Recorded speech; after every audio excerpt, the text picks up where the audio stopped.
주님, 오늘 이 시간 우리 모두에게 말씀하여 주시옵소서.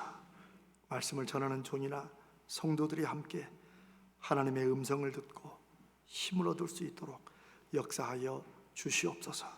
우리 주님 예수님의 이름으로 기도드립니다. 아멘. 미국에서는 겨울 12월쯤 되면 1년에 한 번씩 슈퍼볼이라고 미국만 하는 독특한 미식축구가 있습니다. 공 던지면 가서 잡고 뛰어가는 거 있죠. 럭비와 비슷한데 좀 다르죠. 그런데 이 슈퍼볼은 마지막 동부 서부의 결승을 하는 한 게임입니다.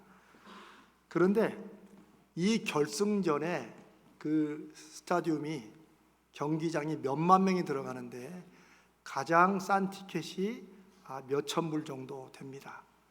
그런데 이게 티켓 값이 천정부지로 올라요.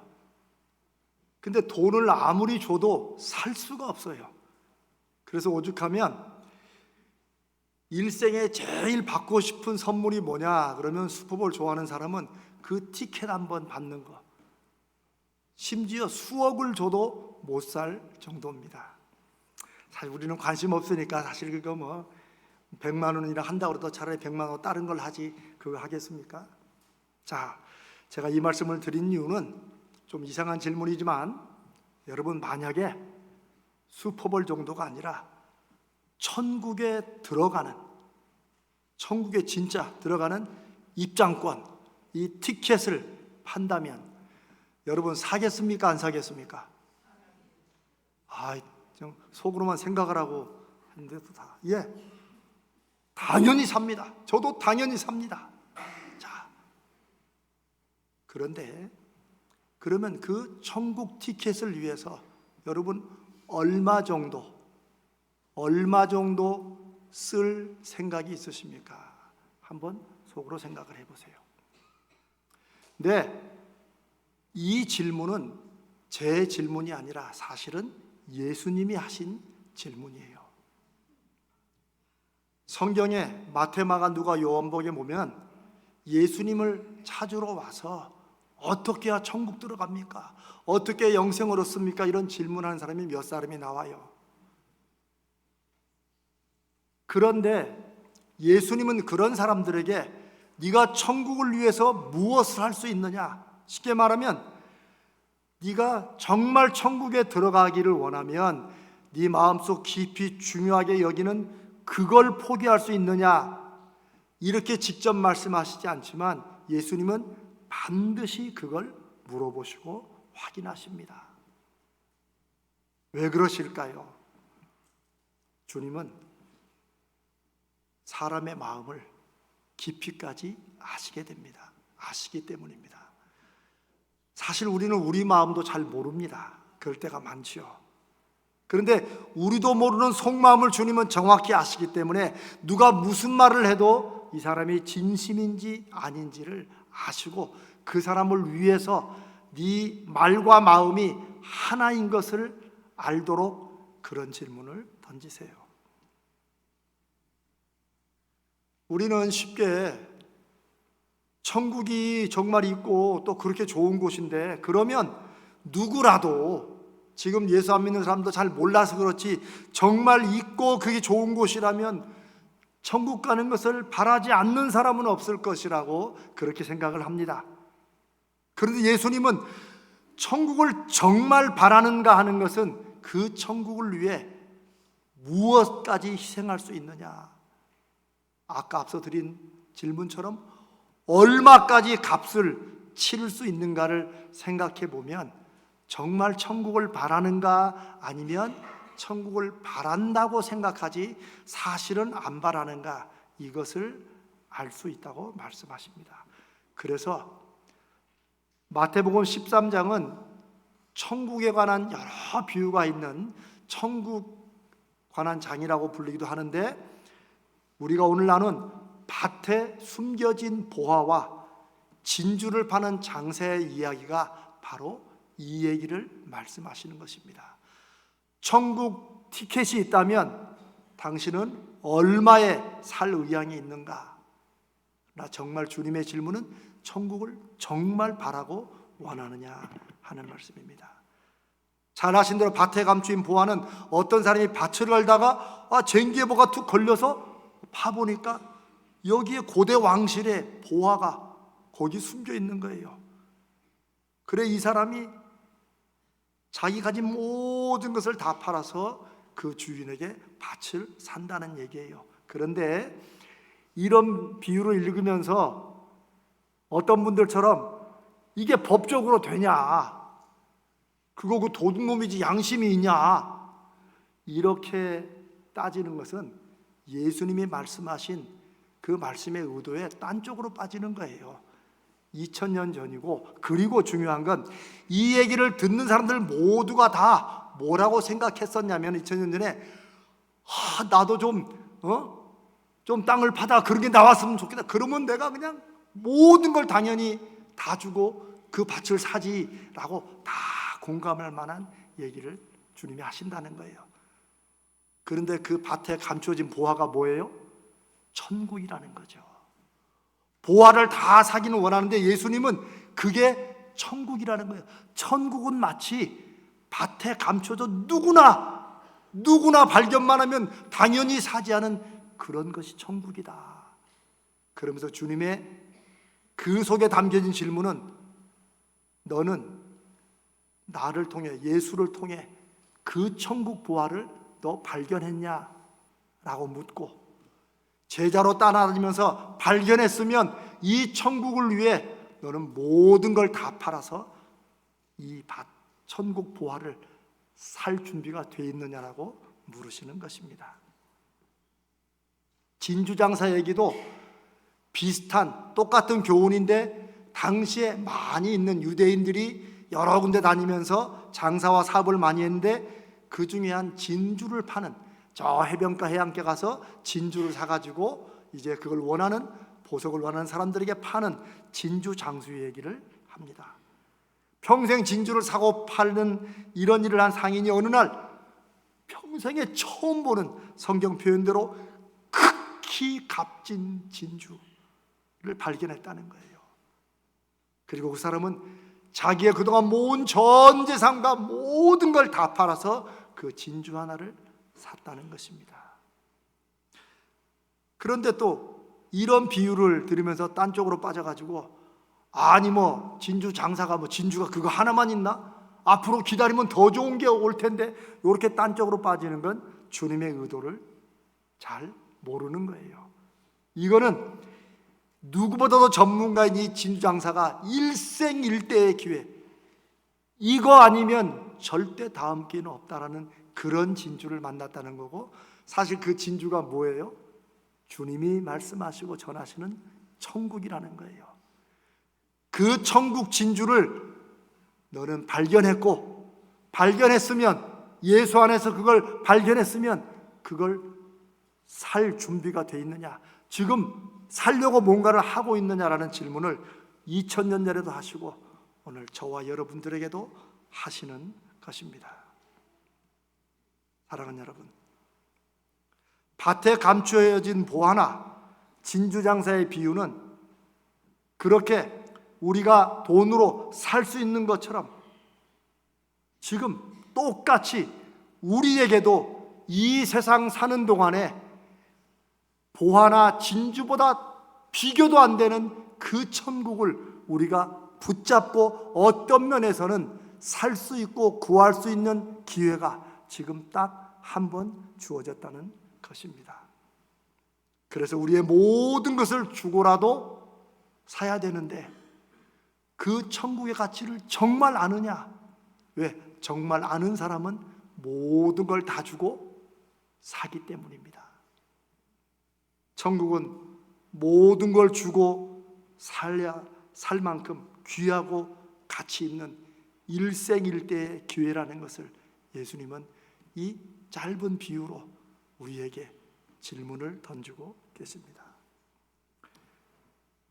그래서 예수님은 복음서에 보면 천국을 바라고 구하고 찾는 사람, 당시 유대인들은 당연히 다 천국을 바라고 하나님 나라의 그 영생을 바라는 것을 당연히 생각하는 그런 분위기였어요. 그런데 주님은 오셔가지고 아브라함의 백성이기 때문에, 자손이기 때문에 당연히 천국 가는 게 아니라고 말씀하시면서 정말 천국을 찾고 구하는 사람에게 정말 그러냐라고 하는 진정성을 확인하고 물으신다는 것입니다. 왜냐하면 예수님은 천국을 모든 것을 다 바치고 팔아야지만 살 수 있는 것, 천국보다 더 좋고 귀한 것은 없다는 것을 확신하는 사람만이 인생을 바쳐서 천국을 얻을 수 있다. 주님의 제자가 될 수 있다. 그것도 주님의 어떤 데서는 참 제자, 진짜 제자가 될 수 있다고 말씀하십니다. 그러면 그 속에는 제자들이 많은데 어설픈 제자도 있고 가짜 제자도 있고 진짜 제자도 있다는 말씀이겠죠.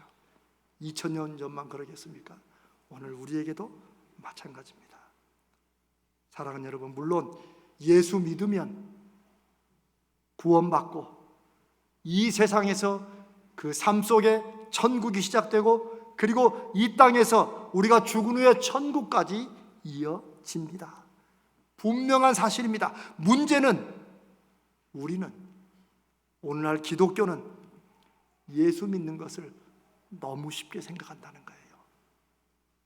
이런 말씀을 여러분들이 드리는 저를 용서해 주세요. 그러나 저에게도 주님이 하시는 말씀이고 우리는 예수 믿는 것을 너무 쉽게 생각해요. 무슨 말이냐? 믿음의 열매도 돌아보지 않고 있는가 없는가 확인하지도 않고 마음속에 성령이 역사하신다는 것을 알지만 그 성령의 역사하심으로 내 말이나 행동이나 생각이나 적어도 한 주간의 삶 동안에 우리가 회개하고 돌이키는 이런 회개의 일도 없으면서 그냥 아니 예수 믿잖아, 쉽게 말하면 교회 다니잖아, 목사잖아, 장로잖아, 우리는 몇 대째 예수 믿는데, 이런 것으로 예수 믿는 것으로 생각하는 것은 아닌지 우리는 주님의 말씀 앞에 돌아봐야 됩니다.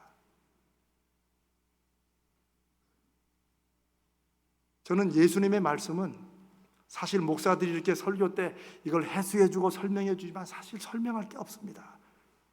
주님의 말씀은 어렵지 않습니다.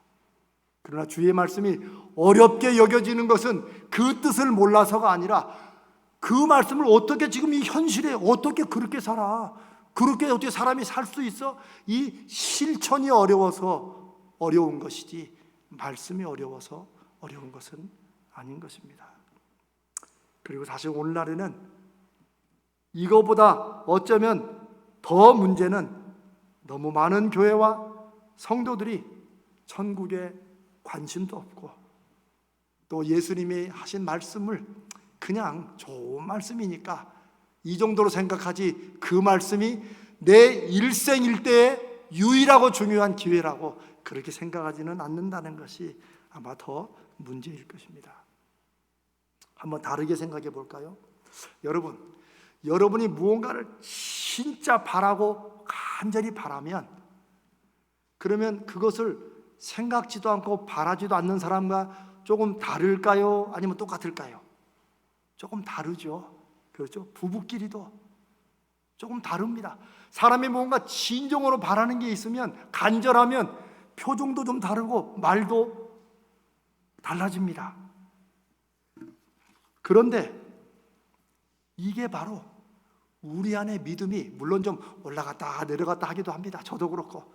그러나 그래도 예수 천국이 안에 있으면 우리 삶이 달라진다는 거예요. 다른 면으로 설명해 볼까요? 한 여인을 사랑하는 두 사람이 있습니다. 자, 삼각관계예요. 그런데 한 사람은 이 사랑하는 여인에게 간절한 마음을 표현하는 편지를 씁니다. 꼭 한번 만나서 제 진심과 고백을 들어달라.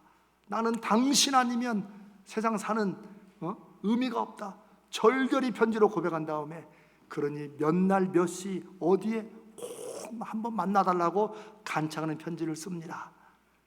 그리고 뭐 요즘에는 편지 쓰는 사람 없지만 제일 밑에 우리 추신 한 번 쓸 때 있죠. PS 추신.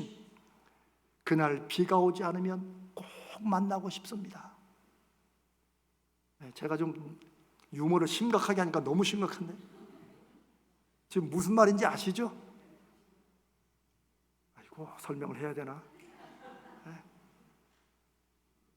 목숨을 다해 사랑한다고 해놓고 만나달라고 해놓고 그날 비가 안 오면 내가 만나고 싶다. 또 한 사람은 자기는 그 여인을 사랑할 자격이 없다고 생각합니다. 자기가 살아온 인생도 그렇고 지금 하고 있는 일도 그렇고 도저히 그 여인 앞에 설 수 있는 그런 사람이 못 된다고 생각해서 그냥 마음만 가지고 있습니다. 그런데 어느 날 길에서 우연히 그 여인을 만나고 그 여인이 이 사람을 보고 먼저 다가와서 커피라도 한잔하자고 하는 거예요. 그리고 이 여인과 잠깐 대화를 하는 중에 이 남자는 자기가 살아온 모든 인생을 이제는 여기서 끊고 다시 새롭게 이 여인이 원하는 사람이 되고 이 여인이 원하는 인생을 살기로 결심도 하고 실제 그렇게 실천합니다. 왜요?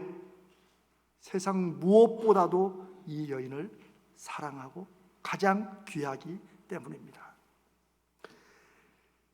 이 두 남자의 이야기는 사실 제가 성경에 나오는 부자 관원과 삭개오의 이야기를 제가 살짝 바꾼 것입니다. 예수님은 천국을 네가 정말 바란다면 너는 그것도 포기할 수 있느냐라고 물어보시는 거예요. 그런데 이 질문에 걸려 넘어진 사람이 바로 누가복음 18장에 나오는 부자 관원입니다. 마태복음에는 부자 청년이라고 나와 있죠. 이 사람은 당당하게 선한 선생님 어떻게 해야 영생을 얻을 수 있고 어떻게 해야 천국에 들어갈 수 있습니까? 라고 묻습니다. 예수님께서 네가 알고 배운 대로 다 행하라.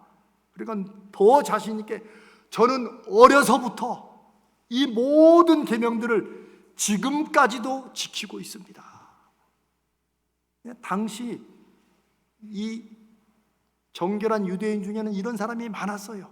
특별히 바리새인들이 그랬고 사두개인들이 그랬고 또 성경을 연구하는 율법자나 서기관들이 그랬고 뭐 제사장들은 말할 것도 없고 다 사람들이 볼 때 천국의 아랫목에 앉을 사람들이에요. 그러니 그런 마음으로 혹시 뭐 부족한 게 있나 확인차 왔던 거예요. 그때 예수님께서 모든 걸 다 지키고 있다는 그 사람에게 너에게 아직도 한 가지 부족한 게 있다라고 말합니다. 이 한 가지는 99가지 다 지켰는데 하나쯤이야 빼도 되는 100분의 1을 말하는 게 아니라 주님이 말씀하신 그 한 가지는 99가지 다 지켰다고 생각해도 요 한 가지를 안 지키는 걸 보면 이 99가지가 위선으로 이빨림으로 제대로 지키고 있지 않다는 그 말씀을 하시는 거예요. 아직도 부족한 한 가지는 뭐예요? 이 사람이 꼭 지켜야 될 한 가지가 뭐예요? 너에게 있는 모든 것을 다 팔아 가난한 사람들에게 주고 너는 나를 따르라. 그런데 여러분, 그 이유는 재산을 다 팔아야 되는 것이 천국에 가는 조건이라서가 아닙니다. 주님은 모든 만나는 사람에게 다 재산을 팔으라고 그렇게 말씀하시잖아요. 삭개오에게는 재산 얘기 꺼내시지도 않습니다. 그 돈 때문에 살아온 돈병에 걸린 그 사람에게는 돈 얘기를 오히려 하시지 않아요. 주님은 어려서부터 모든 계명을 다 지켰다는 그 사람에게 한 가지, 바로 이 돈에 대한 마음과 이 사람이 계명 지킨 99가지는 내가 돈이 들어가지 않으면 내 돈과 상관이 없다면 내가 목숨도 다 걸겠다라고 하는 것을 주님이 정확히 보신 거죠. 비만 안 오면 내가 만나러 가겠습니다 라는 얘기가 바로 이런 뜻입니다. 주님은 그 사람을 천국에서 밀어내는 게 아니라 스스로도 알지 못하고 스스로 속고 있는 하나님과 돈 사이에서 자기도 모르게 돈이 자기 인생의 주인과 중심이 되어 있는 그 모습을 보게 하시는 것입니다. 그런데 그 부자가 어떻게 했어요? 슬픈 표정을 띠고 돌아서 갔다. 그리고 다음에 말씀 나누겠지만 주님이 그 뒷모습을 보면서 너무 안타까워서 부자가 천국 가는 것이 안 된다가 아니라 얼마나 어려운지. 왜요? 하나님의 매인 사람이 일생을 바쳐 하나님을 위해 살듯 돈에 매인 사람도 그 돈이 하나님이기 때문에 절대 이 돈을 놓지 못하는 속성을 주님이 아시기 때문입니다. 왜 예수님이 천국을 돈과 관련해서 말씀하실까요? 주님은 이미 2000년 전에 아셨기 때문입니다. 돈이 이 세상에서 다른 무엇보다 마치 하나님처럼 사람의 영혼을 붙잡고 사람의 인생을 거기에 맞추도록 하는 가장 강력한 것이라는 것을 주님이 아셨기 때문이에요. 이 돈 앞에는 저와 같은 목사들도 성도들도 누구도 힘을 못 핍니다. 여러분, 우리가 많은 교회들이, 저도 그런 기도 많이 합니다마는 우리 자녀들에게 믿음의 유산을 물려주자고 그런 기도 하잖아요. 그렇죠? 근데 저도 돌아봤어요. 여러분도 돌아보세요. 진심인가? 내가 죽고 난 다음에 이 땅에서 살아갈 우리 자녀와 자식들에게 돈을 남기는 게 더 안심이 될지, 아니면 내가 믿는 예수 그리스도를, 그 믿음을 남기는 게 더 안심이 될지. 우리 교회는 아니겠지만 많은 이 시대 교인들은 믿음도 있어야 되지만 돈도 있어야 된다고 생각하지 않습니까? 사실은 돈을 많이 남겨주면 아유, 먹고 사는 거 걱정 없으니까 나머지는 뭐 예수 믿고 잘하면 되겠지라고 생각하지만 주님은 누가 인생의 주인이고 누가 하나님이냐라고 우리에게 물으시는 것입니다. 그래서 예수님은 누가복음 14장 26절에 무릇 내게 오는 자가 자기 부모와 처자와 형제와 자매와 더욱이 자기 목숨까지 미워하지 아니하면 능히 내 제자가 되지 못한다고 말씀하십니다. 누가복음 18장 29절에는 하나님의 나라를 위하여 집이나 아내나 형제나 부모나 자녀를 버린 자는 현세의 여러 배를 받고 내세에 우리가 죽은 후에 영생을 받지 못할 사람이 없다고 말씀하십니다. 오늘날 한국 기독교는 이런 말씀들 설교하지 않습니다. 예수 믿는 것에 이런 것은 포함돼요. 그건 너무 극단적이라고 생각하는 거예요. 아이, 그러면 예수 믿으면 다 뭐 부모 자식 다 버려야 된다는 것인가? 아니죠. 그럴 만한 각오와 준비가 돼 있는가 하는 것을 주님이 우리의 중심을, 내가 믿는 예수에 정말 믿는가, 정말 그분을 의지하는가, 그 중심을 우리로 돌아보라고 하시는 말씀입니다. 두 번째 사람은 삭개오입니다. 이 삭개오는 이스라엘을 식민 지배했던 로마의 앞잡이인 세리들의 두목입니다. 세리장이었어요. 우리나라로 따지면 일제 36년에 고등계 형사들, 왜 친일파 왜 앞잡이했던 형사, 거기 형사, 부장 이 정도 되는 사람입니다. 당연히 삭개오는 돈만 알았고 인생의 돈이 최고였고 돈으로 모든 것을 판단하는 사람이었어요. 지금도 그렇게 살고 있는 사람이에요. 그런데 이런 삭개오가 예수님이 뽕나무 위에 올라와 있는 자기에게 다가오셔서 이름을 불러주시고 만나주시고 오늘 밤 너의 집에 내가 가겠다라고 말씀하시자 이 사람이 자기 인생을 돌아봅니다. 그리고 목숨보다 더 귀하게 여겼던 모든 재산을 스스로 내놓습니다. 이건 돈을 얼마를 내느냐, 그 문제가 아닙니다. 예수님은 돈에 관한 한마디도 안 했는데 이 사람은 그게 바로 주님 만나고 살아온 인생에 대한 회개의 열매였고, 그리고 이제는 주님보다, 주님이 말씀하신 그 천국보다 더 귀한 건 내 인생에 없다는 그런 믿음의 증거가 바로 삭개오가 재산을 내어놓고 다른 사람에게 주겠다는 그런 말인 것입니다. 예수님께서 그 삭개오의 모습을 보시고 오늘 이 집에 구원이 임했다라고 선언하십니다. 삭개오는 주님이 앞서 말씀하신 모든 재산을 다 팔아서 금은보화를 발견한 그 밭을 산 농부고, 그리고 좋은 진주를 발견한 후에 모든 재산을 팔아서 산 그 상인, 천국을 만난 사람의 실질적인 증거였던 것입니다.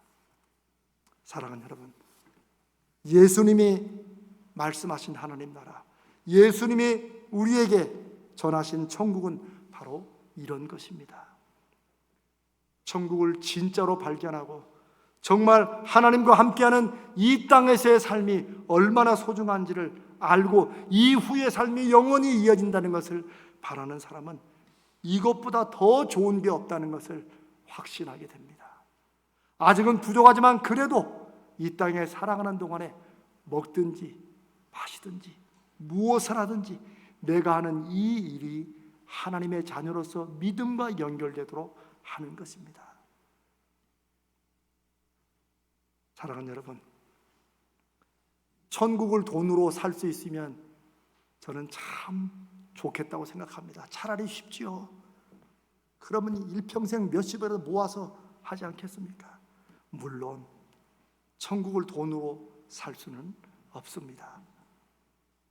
그러나 천국을 돈으로 살 수는 없지만 주님은 분명히 이 땅에서 우리가 벌고 갖고 있는 이 돈으로 우리가 천국을 얼마나 진심으로 바라는가를 증명할 수는 있습니다.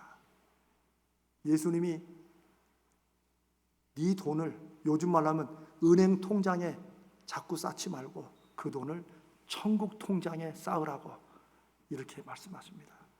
아주 예수님은 직선적으로 말씀하시는데 오늘날 목사들은 이 얘기를 참아 못하고 이렇게 돌리고 저렇게 돌리고, 저도 그런 목사 중에 하나였으니까요. 예수님은 사람이 하나님과 재물을 같이 섬길 수는 없다고 하신 이 말씀의 의미를 저는 오늘 이 시대에 다른 어떤 말씀보다도 우리 가슴에 깊이 새기고 또 생각해보고 또 묵상해야 된다고 생각합니다. 주님의 이 말씀은 천국을 믿고 바라는 모든 사람에게, 오늘 이 말씀을 하는 저나 듣는 우리 모두에게 네 인생에 하나님이냐 돈이냐 재물이냐 그것을 우리 스스로 진지하게 생각해 보라고 말씀하시는 것입니다. 여러분, 주님이 천국과 돈에 관해서 말씀하시는 것은 돈이나 돈의 액수에 관한 말씀이 아닙니다. 부자만 돈에 매입니까? 아닙니다. 가난한 사람이 돈에 더 매여서 일평생을 살아갈 수도 있고, 사실 돈의 액수가 아니라 우리는 자칫하면 하나님도 믿지만 돈도 필요하니까 때로는 그 필요가 하나님을 대신할 때가 너무 많은 그런 인생을 살기가 쉽습니다. 또 꼭 돈이 아니라 어쩌면 어떤 사람에게는 자기가 하나님보다 더 의지하고 더 붙잡고 더 소중하게 생각하는 그것을 말할지도 모릅니다. 어쩌면 정치인들에게는 권력일 것입니다. 누군가에는 자식이 될 수도 있고, 혹은 자기 이름을 높이는 명예일 수도 있습니다. 혹은 누군가를 너무너무 남녀간의 사랑으로 그것이 하나님보다 더 중심이 될 수도 있고, 자기 사랑될 수 있고, 자기의 주관 고집 그 무엇이라도 하나님이냐 이것이냐라고 하는 질문 앞에서 우리는 늘 우리 자신을 돌아봐야 됩니다. 그래서 사도 바울이 나는 날마다 죽는다고 말하는 것, 나는 날마다 나를 쳐서 복종시키다는 의미가, 내가 이 복음을 다 전한 다음에 오히려 내가 버림받을까 봐 천국 설교는 신나게 평생 했지만 결국 천국엔 들어가지 못할 인생을 사는 사람이 되지 않겠다는 사도 바울의 고백은 오늘날 우리 모두가 진지하게 돌아봐야 될 고백이라고 생각합니다. 누가 여러분 인생의 주인인가 하는 것의 문제입니다. 천국을 정말 바라는가를 물으시는 주님의 질문 앞에 이 말씀이 생각나시거든 언제라도 여러분의 대답은 무엇인지 한번 깊이 생각해 보시기 바랍니다. 그리고 저를 포함해서 우리 모두가 진심으로 인생에서 너무 늦기 전에 반드시 한번 이 질문을 깊이 생각해 보고 결단하고 우리 삶에 천국 백성의 열매, 믿음의 열매를 부족하고 연약해도 조금씩 맺어가며 주님 닮아가는 주님의 사람 되시기를 우리 주님 예수 그리스도의 이름으로 축복합니다.